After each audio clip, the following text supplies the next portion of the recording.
नमस्कार दोस्तों, मैं राजन सिंह आप सभी का कॉमन क्लासेस में स्वागत करते हैं। दोस्तों सबसे पहले मैं आपको बता दूं कि आज आपके लिए मैं कुछ प्रैक्टिस सेट लेकर आया हूं, जिसके लिए आपको आज हम मिले हैं। दोस्तों सबसे पहले क्या करना है कि एसएससी जीडी के लिए मैं आपको कुछ क्वेश्चंस लेकर के आए हैं।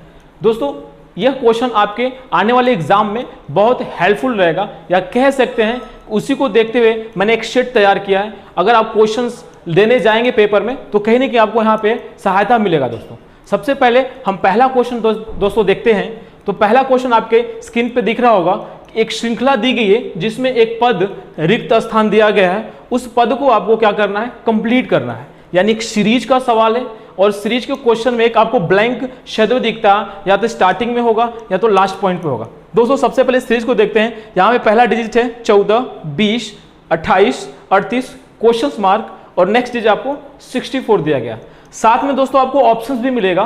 तो सबसे पहले करना क्या है कि क्वेश्चंस को ध्यान से देखना है, क्वेश्चन के अनुसार ही आपको अपना लॉजिक देखना है कि कौन सा लॉजिक लगेगा। दोस्तों सबसे पहले मैं बात कर लेते हैं कि इसके कुछ कंसेप्ट होते हैं, वो कंसेप्ट में आपको कभी नए क्लासेस में मिलेंगे तो डिस्कस करेंगे। आज हम सिर्फ आपके लिए प्रैक्टिस सेट लेकर के आए, कुछ डिस्कस भी करेंगे कि कौन से कंसेप्ट किस समय यूज करते हैं। दोस्तों सबसे पहले हमने देखा छोटे छोटे डिजिट है यहाँ पे 14, 20, 28, 38 और 64। तो कहीं ना कहीं सबसे पहले हम डिफरेंस का लॉजिक इस्तेमाल करेंगे। दोस्तों सबसे पहले आप 14 और 20 के बीच में डिफरेंस देखेंगे। दोस्तों कहीं ना कहीं आपको 6 का अंतर दिख रहा होगा। 14 से 20 का डिफरेंस लेने के लिए आपको 6 का है, और 20 से 28 के बीच में आपको अंतर आप देखेंगे तो 8 का है। दोस्तों जैसे ही आप 2 डिजिट का डिफरेंस निकाले होंगे, कहीं ना कहीं आपको एक सीरीज का जो लॉजिक है वो पता चल गया होगा। 28 और 38 के बीच में आप डिफरेंस निकालेंगे तो 10 का अंतर दिख रहा है। उसी तरीके से दोस्तों देखना क्या, पहले में 6 का डिफरेंस, दूसरे में 8, तीसरे में 10, नेक्स्ट में आप समझ गए होंगे कि सर नेक्स्ट में आपका 12 का सीरीज चलेगा। तो जैसे यहाँ पे आप 12 ऐड करेंगे तो आपका आंसर यहाँ पे निकल के आएगा 50 यानी 50 कहेंगे। दोस्तों आंसर आना ही सबसे बड़ी चीज नहीं है, आगे भी हमको देखना है क्या यह सीरीज फॉलो कर रहा है या नहीं कर रहा है। दोस्तों अब रीजनिंग का लेवल जो है वो बहुत इंक्रीज कर गया है, तो चीजों को आपको देखना है कि आगे का जो सीरीज है फॉलो हुआ या नहीं। तो आगे देखेंगे 6, 8, 10, 12, तो नेक्स्ट में क्या डिफरेंस है 14, और कहीं ना कहीं सीरीज फॉलो कर रहा है। तो आप कहोगे सर इस क्वेश्चन का आंसर आपका हो जाएगा 50, यानी ऑप्शन नंबर बी पे आप टिक कर सकते हैं। दोस्तों थोड़ा सा इसके बारे में हम डिस्कस करते हैं कि कौन सा लॉजिक कब कब इस्तेमाल करते हैं। कुछ यहाँ पे मैं आपको कंसेप्ट बता दूंगा। देखिए करना क्या दोस्तों, आज हम प्रैक्टिस सेट लेकर के आए हैं, तो सारी चीजें तो हम यहाँ पे डिस्कस करेंगे नहीं, लेकिन जाते जाते कुछ कंसेप्ट यूज कर लेंगे कि कब कौन सा कंसेप्ट लगाना है। सर सीरीज आपके सामने दिखेगी तो सर आपको कैसे पता चला कि पहले आप डिफरेंस ही लगाएंगे। हो सकता है मल्टीपल हो सकता है डिवाइड हो। तो दोस्तों याद रखना है कि जब हम डिफरेंस लगाते हैं तो सबसे बेसिक सा चीज होना चाहिए, जब भी हम डिफरेंस यूज करेंगे तो सबसे पहले चीजें होनी चाहिए कि 2 डिजिट के बीच में अंतर छोटा या बड़ा एक सीक्वेंस में चलना चाहिए। तो वहां पे हम डिफरेंस कह सकते हैं, या कह सकते हैं कि उसका जो सीक्वेंस है इस तरीके से चले, तो हम यहां पे डिफरेंस यूज कर लेते हैं। क्लियर। दूसरे के बाद हम जब मल्टीपल कभी भी यूज करते हैं तो मल्टीपल का सीक्वेंस होना चाहिए कि अगर पहले डिजिट के बीच का डिफरेंस छोटा हो तो दूसरे डिजिट का बीच का डिफरेंस थोड़ा बड़ा होना चाहिए, नेक्स्ट डिजिट के बीच में आपका डिफरेंस थोड़ा और भी बड़ा होना चाहिए। यानी यह सीक्वेंस अगर दिखे, जैसे यहाँ पे 6 है तो यहाँ पे और भी हमको 12 या 18 का सीक्वेंस होगा, तो वहां पे हम सबसे पहले मल्टीपल चेक करेंगे। दोस्तों इसी तरीके से हम डिवाइड का जब चीज चेक करेंगे कि डिवाइड सब कब आता है, तो डिवाइड तभी आएगा जब पहला डिजिट बड़ा हो और दूसरा डिजिट छोटा हो जाए, फिर तीसरा डिजिट छोटा हो जाए, और कहीं ना कहीं वो हाफ के लेवल में आना चाहिए। तो दोस्तों आपको क्वेश्चन समझ में आ गया होगा कि इसका राइट आंसर क्या हो जाएगा 50। तो कुछ चीजें मैंने आपको यहाँ पे दिखाया हूं जिसके अकॉर्डिंग आप क्वेश्चन को इजिली सॉल्व कर सकते हैं। आइए देखते हैं सेकेंड क्वेश्चन को। दोस्तों ये रहा आपका सेकेंड क्वेश्चन। आपको देखते ही पता चल गया होगा कि किस चैप्टर का क्वेश्चन है। दोस्तों अगर आपको पता नहीं है तो आपको हम बता दें कि यह मैथमेटिकल ऑपरेशन का क्वेश्चन है, यानी गणितीय संक्रियता। दोस्तों ये ऐसा कोई एग्जाम नहीं है जिसमें ये पूछा ना जाए, और सबसे बेस्ट क्वेश्चन है। दूसरी चीज मैं आपको बता दूं, यह क्वेश्चन एग्जामिनर के द्वारा इसलिए डाला जाता है कि आप इसको लगाने में टाइम वेस्ट करो और एग्जाम से बाहर आ जाओ। यानी दूसरे लैंग्वेज में कह सकते हैं ये एक लॉलीपॉप है कि बच्चे को खाने में मजा भी आएगा, क्योंकि उसको पता है कि यह सवाल लगा लेगा। हर एक बच्चा इस क्वेश्चन को सॉल्व कर लेता है। कोई भी एग्जाम में बच्चा जाए ये क्वेश्चन कभी छोड़ के नहीं आता, बट टाइम वेस्ट कर लेता है। तो दोस्तों आज हम इस क्वेश्चन को ऐसे मेथड से सॉल्व करेंगे जहां पे टाइम 9 के बराबर लगेगा।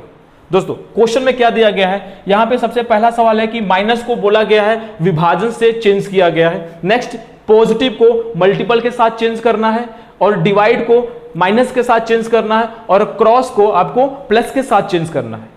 चेंज करने के बाद जैसे यहां पे अगर डिवाइड है तो डिवाइड का आपको क्या ले लेना है, यहां पे माइनस, यानी यहां पे आपको माइनस होना चाहिए। और सारे साइन को चेंज करने के बाद अगर आप इसको मल्टीपल के साथ सॉल्व करते हो तो आपका 10 आना चाहिए। अगर 10 मिल गया तो वो ऑप्शन सही माना जाएगा, अगर 10 नहीं माना आया तो आपको आंसर क्या हो जाएगा, गलत। उसी तरीके से जब आप इस क्वेश्चन को सिंप्लीफाई करोगे तो अगर 14 आया तो आपका आंसर करेक्ट, अगर नहीं आया तो उस ऑप्शन को आपको पिक नहीं करना है। तो इस 4 ऑप्शन में से कोई एक ऑप्शन आता है। दोस्तों आइए सॉल्व करने का सबसे आसान मेथड सीखते हैं कि चंद सेकंड्स में ऐसे बड़े से बड़े क्वेश्चन को कैसे आप धाराशायी कर सकते हैं। तो दोस्तों सबसे बेसिक पॉइंट क्या है कि आपको देखना है कि डिवाइड किसके रिप्लेसमेंट पे आ रहा है। डिवाइड किसके रिप्लेसमेंट पे आ रहा है, तो कहीं ना कहीं आप देखेंगे डिवाइड का जो साइन है वो आपके माइनस के स्थान पर आ रहा है। ध्यान से देखिएगा, यहां पे आप ध्यान से देखेंगे तो चीजें आपको नजर आ रहा होगा। आपको यहां पे दिया गया है कि माइनस जो है वहां पे आपको डिवाइड का साइन चेंज करना है। तो दोस्तों सबसे पहले देखिए करना क्या, अगर माइनस के स्थान पे डिवाइड है और अगर जहां पे डिवाइड सॉल्व न हो, जहां पे डिवाइड सॉल्व न हो तो वो क्वेश्चन सही नहीं हो सकता। तो सबसे पहले हम क्या करेंगे, डिवाइड के साइन यानी जहां पे माइनस है वहां पे डिवाइड करेंगे। दोस्तों याद रखना, अगर जब हम यहां पे साइन चेंज करेंगे तो 8 डिवाइड 6 होगा। दोस्तों याद रखना है, मैं क्वेश्चंस को निगलेक्ट करने का एक तरीका आपके साथ डिस्कस कर रहा हूं। यानी 8 डिवाइड बाय 6 सॉल्व करेंगे तो कहीं ना कहीं जो वैल्यू यहां पे मिलेगी वो फ्रैक्शन में मिलेगी। तो दोस्तों कुछ समय के लिए हम ये कह सकते हैं कि सर एक क्वेश्चन को हम कुछ समय के लिए छोड़ देते हैं, यानी इस ऑप्शन को हमको पहले चेक ही नहीं करना है। दूसरी बात, अब देखिए यहां पे हमको देखना है 18 - 3 + 2 क्रॉस। अब यहां पे आप देखेंगे तो माइनस के स्थान पे आप डिवाइड चेक करेंगे तो कहीं ना कहीं डिविजिबल है, तो हम कहेंगे सर ये ऑप्शन सही होने की पॉसिबिलिटी जो है ना वो ज्यादा है। दोस्तों मैं आपको बता दूं, मैं ऑप्शन को निगलेक्ट करने का तरीका बता रहा है। यानी कहने का मतलब है कोई बच्चा अगर आएगा तो सबसे पहले बोलेगा सर ये तो हम कर लेंगे, लेकिन करने में क्या होगा, 1 बाय 1 ऑप्शन को वो चेक करेगा तो कहीं ना कहीं 4 ऑप्शन में 3 गलत मिलेंगे और 1 सही मिलेगा। तो उस सही वाले को कैसे हम पहले टर्म में चेक करें, ये मैं कंडीशन बता रहा हूं। तो ये सही होने की पॉसिबिलिटी इसलिए सही है क्योंकि 3 से 18 डिविजिबल है। नेक्स्ट में आते हैं, माइनस यहां पे है, अगर यहां पे हम डिवाइड करें तो कहीं ना कहीं यह भी डिविजिबल जो होगा वो फ्रैक्शन में आपका आएगा। दोस्तों मैं यहां पे इस ऑप्शन को गलत 100% नहीं कर रहा हूं, बस कहेंगे कि इस ऑप्शन को हम लास्ट में चेक करेंगे अगर हमको आंसर नहीं मिलता है तब। दूसरे वाले में देखना है, फिर से यहां पे डिवाइड का साइन लगेगा तो यह तो डिविजिबल है, बट 8 - 6 फिर से मिला तो यह भी फ्रैक्शन में। यानी दोस्तों 4 ऑप्शन में से अगर कोई ऑप्शन को पहले चेक करना होगा तो हम कहीं ना कहीं सेकंड ऑप्शन को चेक करेंगे, सबसे फर्स्ट चेक करेंगे सेकंड ऑप्शन को। यानी सेकंड ऑप्शन को अगर हम चेक करेंगे सबसे फर्स्ट टाइम में, दोस्तों देखना है, घबराना एकदम नहीं है। यानी 4 ऑप्शन में अगर चेक करना हो तो सबसे पहले हम फर्स्ट ऑप्शन को चेक करेंगे। तो यहां पर हम देखेंगे क्या हो जाएगा, 18,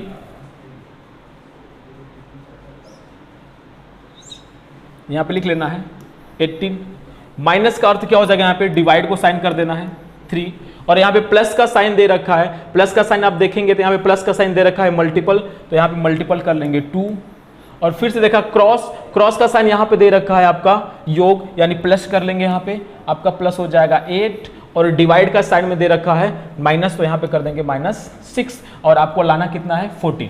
दोस्तों कहीं ना कहीं देखेंगे तो 3 मल्टीपल कितना हो जाएगा 6, यानी 3 × 6 = 18 × 2 मल्टीप्लाई, फिर से देखना दोस्तों यहाँ पे 6 × 2 + 8 - 6, तो ये आपका हो गया 12, ये आपका हो गया 12 प्लस 8 माइनस 6, ये हो गया आपका 20 और 20 में से 6 माइनस कर देंगे और आपका आंसर हो जाएगा 40। तो दोस्तों आपका आंसर क्या हो जाएगा, दूसरा जो आप सॉल्व करेंगे सही होगा, यानी ऑप्शन नंबर क्या चला जाएगा, 2 के साथ चला जाएगा। दोस्तों ध्यान रहे, इस क्वेश्चन को सॉल्व करने के लिए आपको बेसिक ऑफ कंडीशन है कि डिवाइड का साइन किसके रिप्लेसमेंट पे आ रहा है उसको उठाइए, चेक कीजिए। अगर फ्रैक्शन में वैल्यू है तो उसको बाद में चेक करेंगे, जो डिविजिबल हो रहा है उस ऑप्शन को हम पहले चेक कर लेंगे। आइए देखते हैं दूसरा क्वेश्चन। दोस्तों तीसरा क्वेश्चन आपको देखते ही पता चल गया होगा कि ये आपका कोडिंग डिकोडिंग का सवाल लिया गया है और बहुत ही खूबसूरत सा सवाल है दोस्तों, देखते ही आप सॉल्व कर लेंगे। दोस्तों याद रखना, कोडिंग डिकोडिंग एक ऐसा चैप्टर है जो किसी भी एग्जाम में 2 से 3 क्वेश्चन बनते रहते हैं। आइए छोटा सा क्वेश्चन है, देखते हैं क्या करना है। एक निश्चित सांकेतिक भाषा में बोला गया है कोरिया को PLRBF के रूप में लिखा जाता है, तो इंडिया को क्या लिखा जाएगा। दोस्तों थोड़ा ध्यान से देखिएगा क्या लिखा गया है।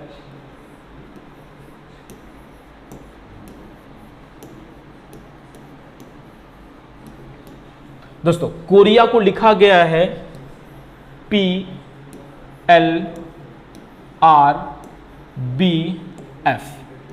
दोस्तों मैं आपको बता दूं, आज मैं आपके लिए प्रैक्टिस सेट लेके आया हूं, तो इसका जो बेसिक है थोड़ा थोड़ा डिस्कस कर लेंगे, बाकी सारी चीजें मैं आपको अभी नहीं बता सकते। और जब भी हम आएंगे एसएससी जीडी के बैच में तो आपको कोडिंग डिकोडिंग शुरू से पढ़ाया जाएगा, सारी चीजें बेसिक से बताएंगे। दोस्तों यहां पे देखना क्या है, अगर आप देखेंगे ध्यान से, दोस्तों अगर आप ध्यान से देखेंगे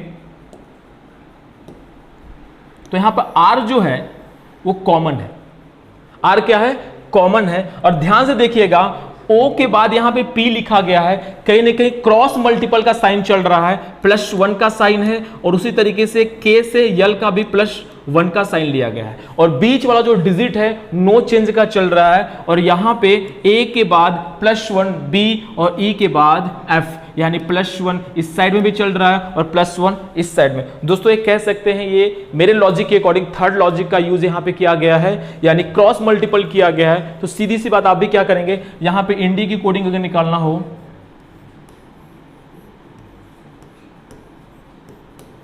तो दोस्तों सबसे पहले चीज क्या है कि बी वाला कोडिंग आपका चेंज होने वाला नहीं है, यानी डी बीच में चाहिए। और उस तरीके से देखा जाए तो 3 ऑप्शन में है, पहले ऑप्शन में आप डी नहीं है तो बोलेंगे सर पहला ऑप्शन ऑलरेडी क्या हो गया है, गलत हो गया है। यहां पे क्या हो गया, एन के बाद आप कर लेंगे, यहां पे आपका आंसर हो जाएगा ओ।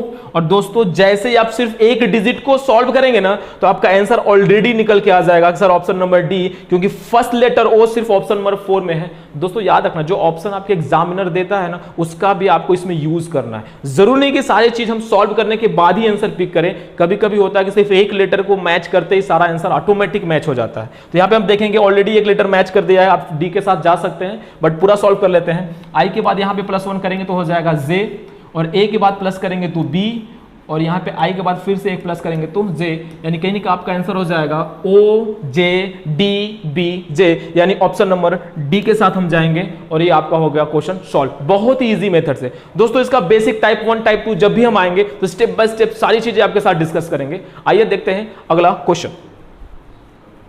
दोस्तों अगर आपको क्वेश्चन आसानी से समझ में आ रहा है तो जरूर वीडियो को लाइक कीजिएगा और शेयर कीजिएगा। दोस्तों आइए देखते हैं अगला क्वेश्चन। दोस्तों अगला क्वेश्चन देखने पे आपको पता चला होगा कि किस चैप्टर का सवाल है। दोस्तों मेरा कहने का मतलब है कि आपको चैप्टर भी पता होना चाहिए क्वेश्चन के साथ कि कौन सा चैप्टर आपके एग्जाम्स में मैक्सिमम आते हैं। ये आपके सामने एक एनोलॉजी का क्वेश्चन है। एनोलॉजी को हिंदी में बोलते हैं सादृश्यता, यानी यह सादृश्यता का चैप्टर है। दोस्तों क्वेश्चन में बोला गया है कि यहां दिए गए विकल्पों में से दूसरे जोड़े के लिए सापेक्षित अक्षर समूह का चयन कीजिए। यानी यहां पे जो क्वेश्चन मार्क है वहां पे आपको एक नया सेंटेंस लाना है, लेकिन किसके अनुसार, उसने बोला है कि जो पहले जोड़ी के रिश्ते का अनुसरण करता है।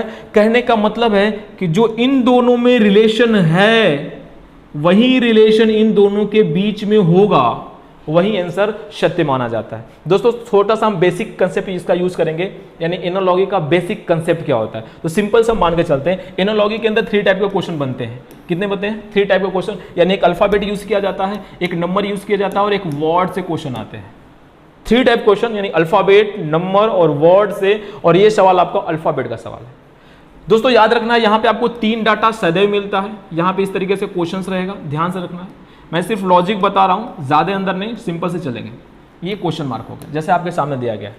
दोस्तों यहां पे पहले और डिजिट और दूसरे डिजिट के बीच में जो रिलेशन होगा जिस टाइप का रिलेशन होगा वही रिलेशन इन दोनों के बीच में आपको बताना है और कुछ नया करने की आवश्यकता नहीं है। यानी जो आप और मेरे में रिलेशन है, अदरवाइज वही किसी और में भी रिलेशन होगा तो वो हमारे जैसा सिमिलरिटी चीजों को रखेगा। तो सेम कंडीशन है। आइए देखते हैं अगला क्वेश्चन, इसको पहले सॉल्व कर लेते हैं।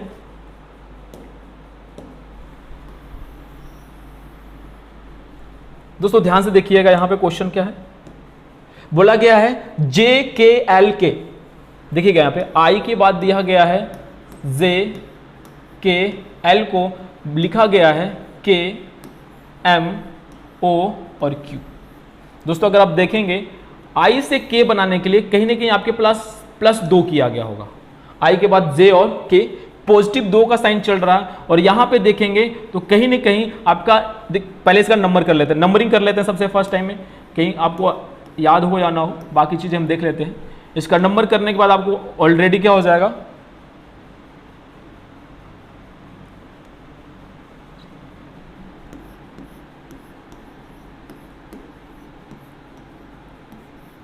दोस्तों इसका नंबर यानी आई जो है 9 नंबर पे आता है, Z 10 नंबर पे आता है, K 11 और L 12 नंबर पे। अगर देखा जाए 9 को 11 में तब्दील करना तो आपको 2 प्लस करना पड़ेगा। 10 से 13 हो रहा है यानी +3 लेना पड़ेगा। 11 से 15 हो रहा है यानी +4 लेना होगा और 12 से 17 होगा यानी +5। दोस्तों याद रखना है फर्स्ट लेटर में यहाँ पे +2, सेकेंड लेटर में +3, फोर्थ लेटर में यहाँ पे थर्ड पे +4 और नेक्स्ट में लिया गया है 5। सिंपल सा है कि फर्स्ट में हम लगा देंगे 2, यानी यहां पे P की वैल्यू 16, 16 में 2 जोड़ दिए 18, 18 की जो प्लेस वैल्यू होती है वो R होता है। यानी R को देखते ही ऑप्शन नंबर सेकंड जो है थर्ड वो ऑलरेडी गलत हो गया। यहां पे हम क्या करेंगे +3 ऐड करेंगे तो 14 3 17, 17 की कोडिंग हो गया Q। नेक्स्ट में हमको 4 ऐड कर देना है तो यहाँ पे 13 4 17 यानी फिर से Q आ जाएगा और नेक्स्ट में हमको 5 ऐड कर देना है तो यहाँ पे आपका वैल्यू हो जाएगा, J की वैल्यू 10 होता है, 10 में 5 ऐड करेंगे तो 15 हो जाएगा और 15 की वैल्यू आपका हो जाएगा O, यानी आपका आंसर आएगा R Q Q O।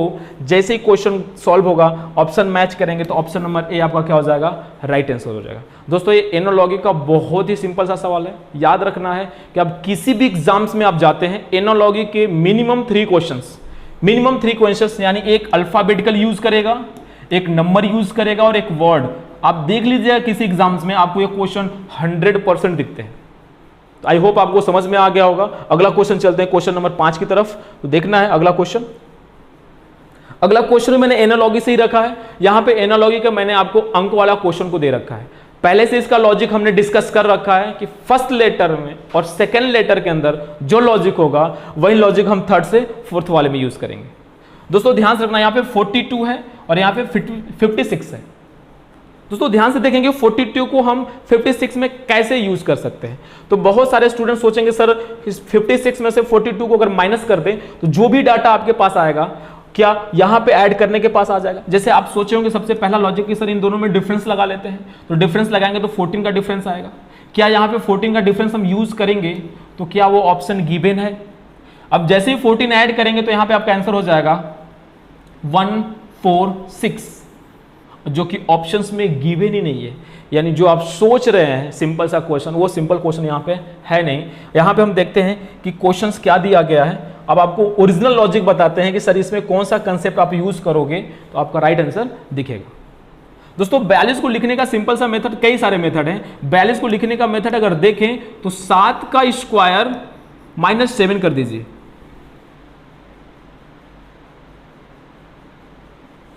देखिएगा यहाँ पे 7 का स्क्वायर -7 करेंगे तो आपको 42 मिल जाएगा। उसी तरीके से लिया गया है 56 को यहाँ पे लिखा गया है 8 का स्क्वायर -8, यानी एक रेगुलर नंबर का स्क्वायर और उसी का माइनस करके यहाँ पे लिखा गया है।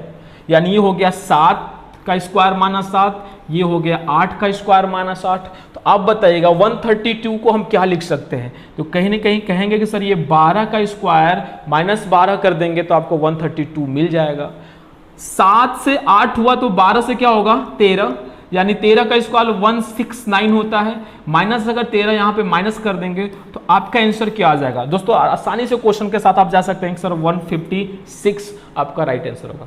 दोस्तों एक चीज बात बता दूं, ये एनोलॉजी के चैप्टर में आपको सिर्फ इतना करना है, इन दोनों के बीच में जो भी रिलेशंस होगा वही रिलेशन यहां पे यूज करेंगे। यानी यहां पे 7 का स्क्वायर माइनस 7 है, यहां पे 8 का स्क्वायर माइनस 8 है, तो यहां पे 12 का ऑलरेडी उसने दे रखा है, तो 12 के बाद हम क्या सोचेंगे 13, यानी 13 का स्क्वायर माइनस 13 कर देंगे, आपका आंसर 156 हो जाएगा। आइए दोस्तों देखते हैं अगला क्वेश्चन। दोस्तों अगर आपको चीजें समझ में इजीली आ रहा है तो क्वेश्चन आपको क्या करना, घर पे जाके सॉल्व करना है। दूसरी चीज, अगर वीडियो अच्छा लगे तो लाइक और सब्सक्राइब करते रहना है। अगला क्वेश्चन देखते हैं। दोस्तों आपके सामने अगला क्वेश्चन दिया गया है कि दिए गए विकल्पों में से बेजोड़ शब्द का चयन कीजिए। दोस्तों साथ ही क्वेश्चन के साथ साथ मैं सारे चैप्टर का नाम भी आपको बताते जाऊंगा कि आपको पता हो कि कौन सा चैप्टर के अंदर कौन सा लॉजिक आता है। कभी कभी बच्चे गलती क्या कर देते हैं, किसी दूसरे चैप्टर का लॉजिक दूसरे में लगा देते हैं और एग्जाम करके आते हैं तो कहते हैं सर क्वेश्चन गलत हो गए। दोस्तों ये याद रखना कि एनोलॉजी का चैप्टर नहीं है, ये क्लासिफिकेशन यानी वर्गीकरण के अंतर्गत ये क्वेश्चन आते हैं। बोला गया बेजोड़ छांटना है, यानी 4 ऑप्शन में से कौन सा आपको डिफरेंट मैटर लगते हैं उसको छांटना है। तो सबसे पहले इसका बेसिक थोड़ा सा देख लेते हैं, सर इसका रूल क्या होता है। दोस्तों यहाँ पे आपको 4 ऑप्शन दिखेंगे, हमेशा 4 ऑप्शन में 4 अलग अलग मैटर लिखे रहेंगे। चारों अलग अलग मैटर में आपको कोई एक रिलेशन ढूंढना होगा। कहने का मतलब है कि 3 ऑप्शन के अंदर कोई एक क्वालिटी जो है वो मैच करेगा और वह क्वालिटी ऑप्शन नंबर 4 में न होने की वजह से वह भिन्न हो जाएगा। यानी सीधी सी बात कह सकते हैं कि आप एक 4 दोस्त हैं, 4 दोस्त में निहायत एक बहुत अच्छे दोस्त हैं, 3 निहायत शरीफ हैं और चौथा शराफत उसके नाम का है ही नहीं, यानी उसके अंदर शराफत की कोई चीज ही नहीं है। तो आपके चारों दोस्त में सबसे डिफरेंट कौन सा है? जो आपके अंदर जो चौथा दोस्त है जिसके अंदर शराफत चीज नहीं है वो डिफरेंट हो गया, क्योंकि आप तीनों में एक मैटर जो है सेम है, वो शराफत की चीजें हैं। तो यहां पे देखना क्या है, ध्यान से देखना है। यहां पे थोड़ा सा याद कर लीजिए, यहाँ गुजर नहीं, यहाँ पे गीजर यूज किया गया है, थोड़ा मिस्टेक हो गया है। दोस्तों फिर से मैं बता दूं, यहाँ पे गीजर यूज किया गया है, यहाँ पे आप क्या कर लेना है, गीजर यूज कर लेना है। यहाँ पे गुजर नहीं है, यहाँ पे गीजर यूज करना है। ये आपका कंप्यूटर हो गया, मशीन हो गया, टेलीविजन हो गया, और यहाँ पे आप गीजर यूज कर लेंगे। यानी गीजर, कंप्यूटर, टेलीविजन कहीं ना कहीं मशीन के अंदर आते हैं, यानी एक मशीन का अलग अलग कह सकते हैं साधन है। उसी तरीके से तो ये तीनों एक मशीन के कैटेगरी में आते हैं, तो इसलिए आपका आंसर क्या हो जाएगा, सी, यानी आपका आंसर हो जाएगा मशीन। दोस्तों फिर से मैं बता दूं, यहाँ पे गीजर चेंज करना, जो आप घर में गर्म पानी यूज करते हैं उसका नाम यहाँ पे यूज किया गया है। क्लियर? आइए अगला क्वेश्चन देखते हैं। दोस्तों अगला क्वेश्चन सीरीज से लिया गया है। यहाँ पे सीरीज का कॉम्बिनेशन पार्ट है, यानी यहाँ पे एक अल्फाबेट के साथ साथ नंबर सीरीज भी फॉलो किया जा रहा है। यानी कहने का मतलब है लेवल, आपको पता है कि एग्जाम को धीरे धीरे लेवल ऊपर ही जा रहे हैं, तो उसको देखते हुए मैंने एक क्वेश्चन तैयार किया है जिसमें अल्फाबेट भी यूज हो और नंबर भी, यानी कहीं ना कहीं आपको डबल सीरीज सॉल्व करना है। तो दोस्तों जब भी इस तरीके का सवाल आए तो सबसे पहले आप या तो अल्फाबेट को सॉल्व कर लो या तो नंबर को सॉल्व कर लो। किसी दो में एक को सॉल्व करने से आपका ऑप्शन जो है ना इजिली निगलेक्ट होता जाएगा। तो सबसे पहले हम ऑप्शन देख लेते हैं अल्फाबेट को। अगर अल्फाबेट देखें तो अल्फाबेट में ये है ई, यानी ई की कोडिंग हम कर दें प्लेस वैल्यू में, तो ई को हम 5 के नंबर पे रिप्रेजेंट करते हैं। उसी तरीके से जी की प्लेस वैल्यू 7 होता है और आई की प्लेस वैल्यू 9 होता है। दोस्तों साफ साफ नजर आ रहा है 5 7 9, 5 7 9, तो नेक्स्ट में आपकी वैल्यू क्या हो जाएगी 11, और 11 का जो अक्षर यहाँ पे प्लेस वैल्यू पे आता है वो कहीं ना कहीं आपका के आता है। तो दोस्तों के वाला ऑप्शन आपके पास 2 है, यानी ऑप्शन नंबर बी और ऑप्शन नंबर डी, यानी कह सकते हैं आपका सी और ए ऑलरेडी निगलेक्ट हो चुका है। यानी ऐसा सवाल बनाया गया है कि किसी एक को आप देख के आसानी से नहीं निकल सकते, आपको दोनों सीरीज सॉल्व करने ही पड़ेंगे। यानी दूसरा सीरीज हम देखें 3 9 27, नेक्स्ट क्वेश्चन मार्क। दोस्तों इस क्वेश्चन को हम थोड़ा बाहर लिख लेते हैं और सॉल्व करते हैं। 3 9 27 और क्वेश्चन मार्क।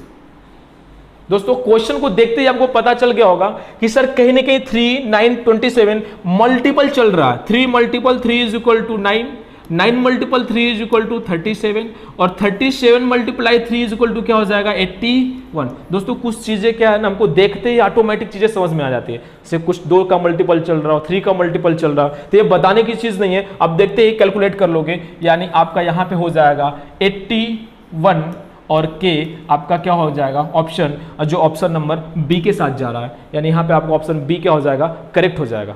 दोस्तों आइए अगला क्वेश्चन देखते हैं। क्वेश्चन नंबर 8 की ओर बढ़ते हैं और धीरे धीरे आगे चलते हो। देखिए क्वेश्चन, जिस चीज का आपको इंतजार था वो क्वेश्चन आ गया। मैक्सिमम बच्चे जो हैं सिलॉक्स को क्वेश्चन को ढूंढते रहते हैं कि सर जल्दी से आप कथन निष्कर्ष का सवाल लेके आइए, और आपके सामने वो क्वेश्चन आ गया, यानी वो पल कहते हैं आ गया, जिसकी डिस्कस आप करेंगे।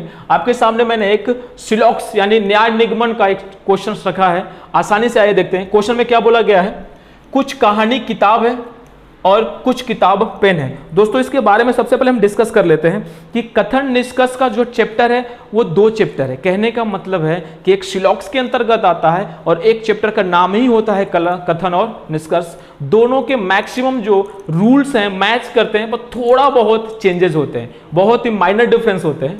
तो यहाँ पे हम बात कर रहे हैं सिलॉक्स का। सिलॉक्स को हम आपको सर्कल के माध्यम से सॉल्व करेंगे, देखना है कैसे सॉल्व करते हैं। दोस्तों यहाँ बोला गया कुछ कहानी किताब है, कुछ कहानी क्या है, किताब है, यानी ये हो गया आपका कहानी का सर्कल।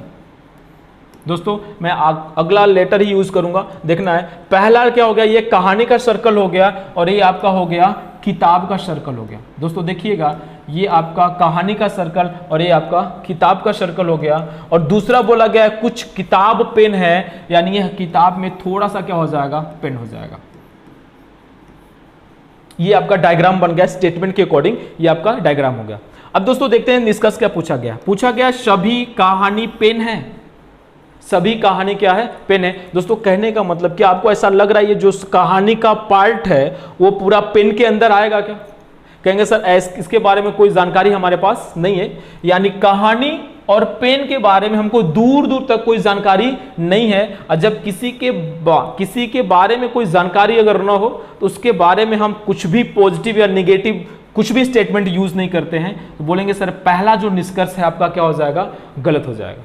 दोस्तों दूसरा क्वेश्चन देखते हैं। यहां पे दूसरा क्वेश्चन लिया गया है कुछ किताब कहानी नहीं है, कुछ किताब जो है वो कहानी नहीं है। दोस्तों याद रखना, कुछ किताब जो है वो कहानी नहीं है, यानी इसके और इस मैटर के बारे में बात किया गया है। दोस्तों एक चीज मैं बता दूं, थोड़ा सा कुछ डिस्कस कर लेते हैं। जब आप किसी के बारे में पॉजिटिव ही चीजें जानते हैं, ध्यान से सुनिएगा, स्टेटमेंट और कंक्लूजन का क्वेश्चन जो है उसके बारे में 2 मिनट बातें कर लेते हैं। याद रखिएगा कि कथन निष्कर्ष का जब भी क्वेश्चन हम बात करते हैं, अगर पूरा स्टेटमेंट पॉजिटिव है तो उसका निष्कर्ष कभी भी नेगेटिव नहीं हो सकता। ये छोटा सा आपका मेथड कह सकते हैं। फिर से रिपीट करते हैं, अगर कथन पूरा पॉजिटिव हो तो निष्कर्ष निगेटिव कभी भी ट्रू नहीं होगा। उसी तरीके से अगर पूरा स्टेटमेंट आपका निगेटिव है तो उस निष्कर्ष में पॉजिटिव जो आपका निष्कर्ष आएगा वो गलत होगा। दोस्तों याद रखना है, ऐसे क्वेश्चन को ना चंद सेकंड्स में डायग्राम देखने की तो जरूरत ही नहीं है कि सर अगर दोनों स्टेटमेंट जो आपका है वो पॉजिटिव है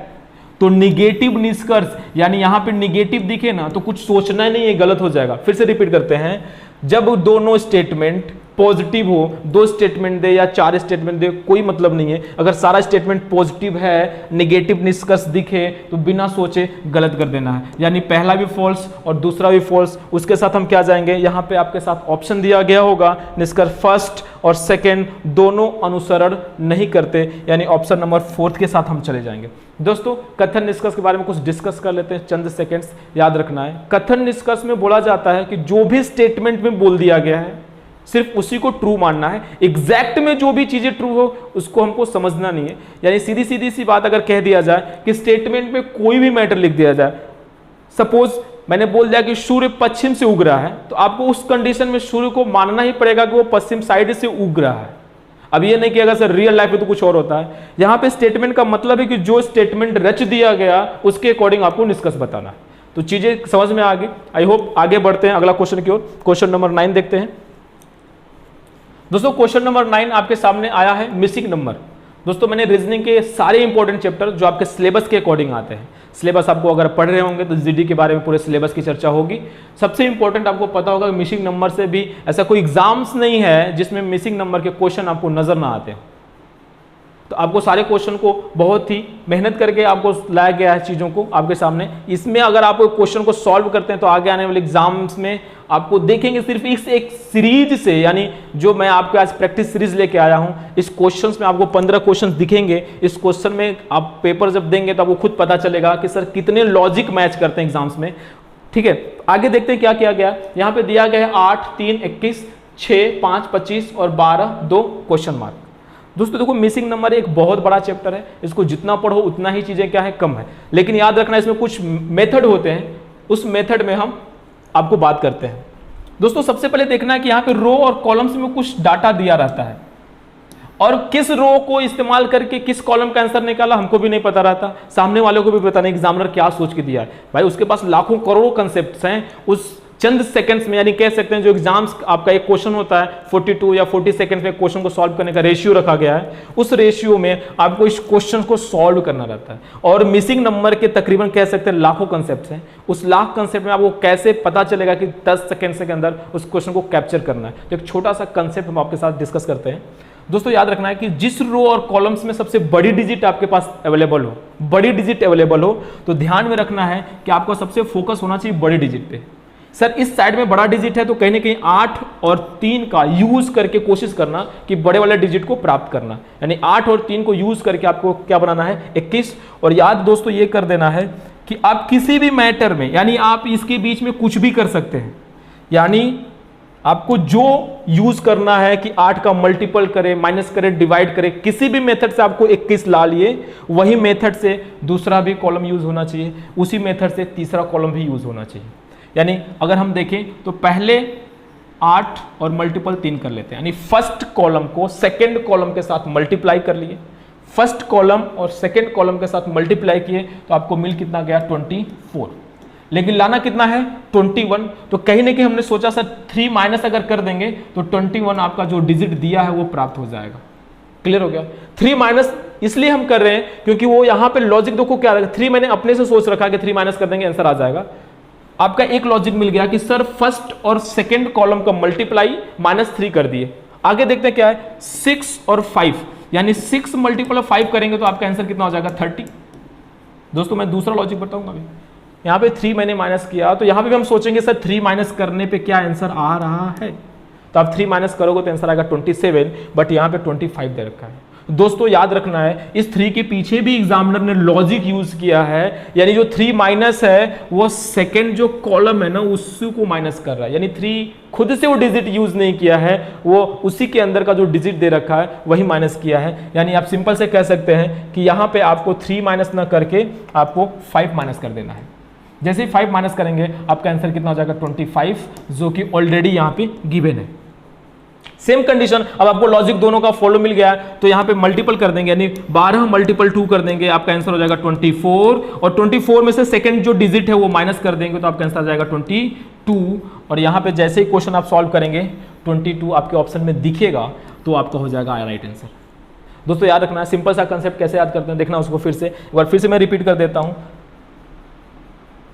देखिएगा 1 सेकेंड में देखिएगा उसको कैसे करते हैं। ये आपके सामने जो है दोस्तों कैसे करते हैं एग्जाम्स में, आपको उतना लिखने की आवश्यकता नहीं है। इन दोनों के बीच में आप क्या कर लीजिएगा मल्टीपल कर लीजिएगा। यहाँ पे हो गया 8 मल्टीप्लाई 3 यानी 24, और इस डिजिट को यहीं पे माइनस कर देंगे, आपका आंसर ये मिल जाएगा। सेम कंडीशन 12 दूना 24, 24 में से 2 गया आपका आंसर आ जाएगा 22। दोस्तों आइए देखते हैं अगला क्वेश्चन। दोस्तों फिर से एक क्वेश्चन मैंने दे रखा है कोडिंग डिकोडिंग का। कोडिंग डिकोडिंग में मैक्सिमम 3 टाइप्स या 4 टाइप्स के क्वेश्चन देखे जाते हैं, तो मैंने यहाँ पे दूसरे टाइप का क्वेश्चन ले रखा है कोडिंग डिकोडिंग में कि अक्षर को अंक में डिनोट किया जाता है। अक्षर को किस में करना है अंक में लिखना है। तो यहाँ पे देखो लिखा क्या गया है, किसी विशेष भाषा में MOL यानी को लिखा गया 39, फिर से लिखा गया TAL को 32, उसी कोड भाषा में लिखना है POEM। दोस्तों याद रखना है कि हमारे लिए मैटर क्या है, ये दोनों चीजें हैं, ये हमारे पास मैटर है। इन दोनों को अगर सॉल्व कर ले तो लॉजिक मिलेगा, देन वही लॉजिक दूसरे में क्या करना है यूज कर लेना है। दोस्तों अगर देखा जाए तो आपको याद रखना है कि कोडिंग डिकोडिंग सॉल्व करने से पहले कोडिंग डिकोडिंग में अल्फाबेट की प्लेस वैल्यू जो है वो आपको पता होना चाहिए कि सर M की जो प्लेस वैल्यू वो 13 होता है, O की जो प्लेस वैल्यू वो 15 है, और L की जो प्लेस वैल्यू वो 12 है। याद रखना है दोस्तों ये सारी चीजें। और इसको अगर हम ऐड कर दें, ध्यान से देखिएगा, अगर इसको हम ऐड कर दें टोटल तो दोस्तों ये हो गया 13 और 12 मिलकर कितने हो गए आपके 25, और 25 भी मिलकर कितना हो गया 5, 30, और 30 + 10 बराबर हो गया 40। लेकिन हमारे पास जो डाटा वैल्यू है ना वो 39 गिवन है, लेकिन हमने ऐड किया तो कितना मिला 40। तो सिंपल सा है ना, 39 बनाने के लिए 1 माइनस कर दें, क्या जाता है यानी एक कंसेप्ट मिल गया कि सर जो भी अल्फाबेट यूज किया गया है उसकी प्लेस वैल्यू को ऐड करो, एक अपने से एक्स्ट्रा एक सब्ट्रैक्ट कर दो, आपका आंसर बन जा रहा है। वो लॉजिक मैच किया तो दूसरे में भी चेक करना है क्या वही लॉजिक है। यानी यहां पे दे रखा है टी ए, एल को चेक कर लेते हैं। टी की वैल्यू होती है 20, ए की वैल्यू 1 और एल की वैल्यू 12। दोस्तों इसको अगर आप ऐड करेंगे सिंपल सा मेथड से तो आपको पता ही ऐड होगा क्या, 20 और 10 30, 2 32, 1 33। यहाँ पे आपका आंसर आएगा 33। और आपको पता है कि जहां पे यहाँ मैंने माइनस किया है यहाँ पे भी 1 माइनस कर देंगे तो जो डाटा गिवन है वो हमको प्राप्त हो जाएगा, यानी 32। लॉजिक पता चल गया कि प्लेस वैल्यू को ऐड करो 1 माइनस करो, प्लेस वैल्यू को ऐड करो 1 माइनस करो। तो दोस्तों यहाँ पे क्या कर देंगे, सिंपल सा हमारे पास डाटा क्या मैच मिला है, POEM। दोस्तों याद रखना है यहाँ पे सारी चीजें आपको लेटर के ऊपर डिपेंड है। यहाँ पे O की वैल्यू 16 प्लस O की वैल्यू 15 प्लस E की वैल्यू 5 और M की वैल्यू 13। दोस्तों सिंपल सा है, याद करने का मेथड यहाँ पे आपको रट्टा मार लेना है। आपको 26 लेटर याद होने चाहिए, बट ऐड करने का सिस्टम देखो थोड़ा सा चेंज कर लेना। 15 5 कितने हो गए, 20। कितने हो गए, 20। और 13 और 16 मिलके कितने हो गए, 29। और 20 और 29 मिलके कितने हो गए आपके पास, 49। और 49 में से आपको पता है कि 1 माइनस कर देना है तो आपका आंसर कितना हो जाएगा, 48। और आप ऑप्शन में जैसे ही देखेंगे 48 कहीं ना कहीं गिवन जरूर होगा, यहाँ पे आपके साथ है ऑप्शन नंबर 48।